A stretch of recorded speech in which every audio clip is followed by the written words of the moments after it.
যুক্তরাষ্ট্রের বিভিন্ন বিশ্ববিদ্যালয়ে চলা বিক্ষোভে ছাত্রছাত্রীদেরকে শৃঙ্খলা বজায় রাখার আহ্বান জানিয়েছেন মার্কিন প্রেসিডেন্ট জো বাইডেন। দর্শক, এই বিষয়ে যুক্তরাষ্ট্রের মিশিগান থেকে জানাচ্ছেন কামরুজ্জামান হেলাল।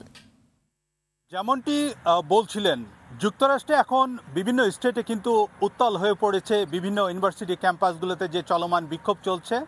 এবং হোয়াইট হাউসে বৃহস্পতিবার যুক্তরাষ্ট্র জুড়ে ইউনিভার্সিটিগুলোর ক্যাম্পাসে চলমান বিক্ষোভে প্রেসিডেন্ট জো বাইডেন বলেন যে বাক স্বাধীনতার পাশাপাশি আইনের শাসন বজায় রাখাও তার দায়িত্ব। এবং প্রেসিডেন্ট জো বাইডেন তিনি এও বলেন যে এই বিক্ষোভ ইসরায়েল হামাসের যুদ্ধ তার নীতি ও তার অবস্থান থেকে পরিবর্তন করবে না।